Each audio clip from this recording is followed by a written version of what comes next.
దేవుని ప్రేమను, దేవుని కృపలను రుచి చూసాము అని అంటే తెలీదా? దేవుని ప్రేమ తెలుసా? రుచి చూసారా దేవుని ప్రేమ? నేను రుచి చూసాను అన్న వాళ్ళ చేతులు చూపిస్తారా? నిజంగా ప్రభు ప్రేమను నేను రుచి చూశాను.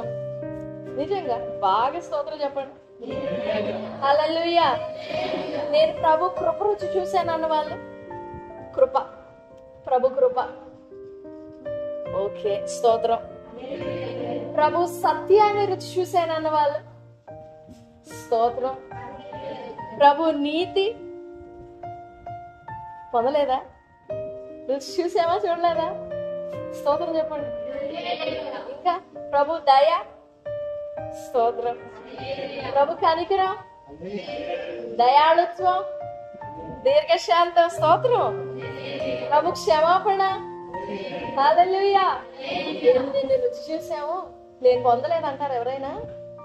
నేను ఆ కృప రుచి చూడలేదండి, నాకు తెలియదు అది ఎలాగుంటది అంటారా? సమయోచితమైన కృప. మనము ఉన్నంత రాయల్ లైఫ్ భూమి మీద ఎవరికి ఉండదండి. కళ్ళు మూసుకొని దేవా అనగానే పరలోకం తెరవబడుతుంది. అవునా కదా? జస్ట్ మోకాళ్ళుని దేవా అని ఆయన వైపు మొర్ర పెడితే, మంచి శుద్ధ హృదయంతో ఆయన వైపు ఆయన తట్టుమళ్ళుకొని మొర పెడితే దిగొస్తాడు ఆయన. మనం కాదా? రాజకుమారులం, రాజుల వంశం మంది. మరేంటి రుచి చూసామయ్యా అని స్తోత్రం చెప్పరు అసలు.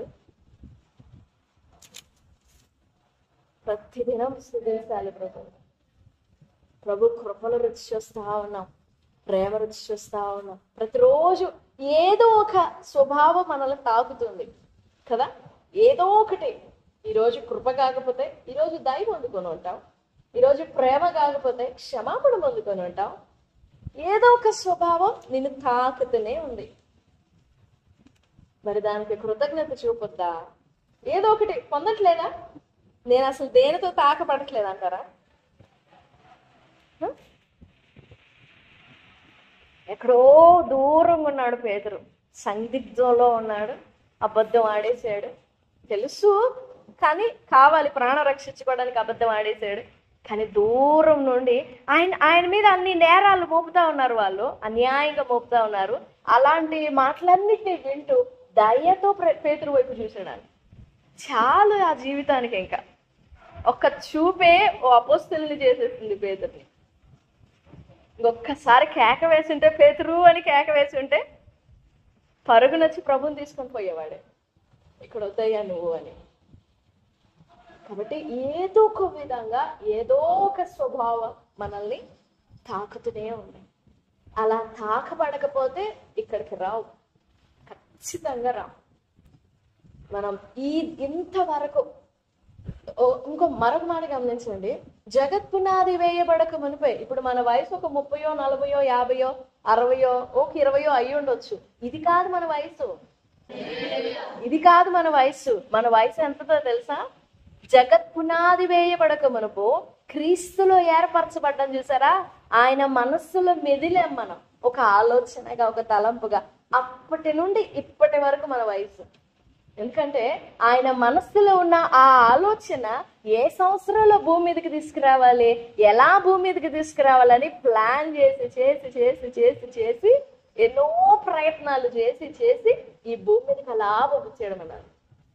నాకు 20 సంవత్సరాలే కదా, నాకు 30 సంవత్సరాలే కదా, నేను ప్రభువుని తెలుసుకొని 4 సంవత్సరాలే కదా, నేను ప్రభువుని తెలుసుకొని ఒక 5 సంవత్సరాలే కదా అనుకుంటాం మనం. కాదు, ఆ మొమెంట్ నుండి లెక్కేసుకోవాలి మనం, ఆ క్షణం నుండి. నా మాట అర్థమవుతుందా? ఏ క్షణం నుండి? ప్రభు మనస్సులో మనం పుట్టినాం, ప్రభు మనస్సులో నిర్మింపబడిన క్షణం మొదలుకొని ఇప్పటి వరకు ఎంత కరుణ చూపబడి ఉంటది. అవునా? ఎంత ప్రేమ. ఆ వయస్సు మనకు అర్థమైతే మన వాల్యూ ఏంటో కూడా మనకు అర్థమైంది. ఇప్పుడున్న నీ వయసు కాదు ముఖ్యం, ఇప్పుడు భూమి మీద బ్రతుకుతున్నామే ఈ వయసు కాదు ముఖ్యం. ఆ క్షణం మొదలుకొని నీ మీద టార్గెట్ చేయబడింది, దేవుని దృష్టి పెట్టాడు. అక్కడి నుంచి పరిస్థితులన్నీ కల్పించి కల్పించి కల్పించి కల్పించి ఫలానా ఫలానా ఫలానా ఫలానా గ్రామంలో గుట్టించి అక్కడి నుంచి మళ్ళీ ఇక్కడికి తీసుకొచ్చి మరలా ఒక సంఘంలో కట్టి, ఎంత అద్భుతమైన ప్రణాళిక. మరొకసారి స్తోత్రం చెప్పండి. ఆ ప్రేమలన్నీ జ్ఞాపకం చేసుకుంటే హృదయము చాలదు. నా నాలుక చాలదయ్యా అంటారు భక్తులు. తప్పకుండా మేలులు జ్ఞాపకం చేసుకోవాలి. దేవా, నేను అనుభవిస్తున్నా, నేను రుచి చూస్తున్నా, నేను పొందుతున్న ప్రతి కృపకాయ వందనాలు, ప్రతి ప్రేమకాయ వందనాలు. సో ఈ మాసంలో దేవుని స్తుతించండి. ప్రతి దినం కూడా దేవా, ఈ దినం నేను పొందిన మేలన్నిటిని బట్టి, ఈ దినం నేను పొందిన నీ స్వభావాన్ని బట్టి, నేను తాకబడిన నీ స్వభావాన్ని బట్టి స్తోత్రం అని ఈ మాసం అంతా అలా స్తుతించండి ప్రభు. ఎలా ఉంటుందో చూడండి. ఒకరోజు గుర్తు చేసుకునే కొలది ఎన్ని స్వభావాలు లెక్కేసుకోవచ్చు. నీతి, న్యాయం, కృప, దయ, దీర్ఘశాంతం, కరుణ, కటాక్షం, క్షమాపణ, ఓరిమి, సహనం, ఎన్నున్నాయో.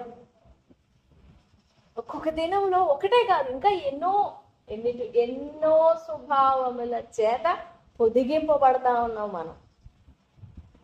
ఎంత ధన్యులమో మనం.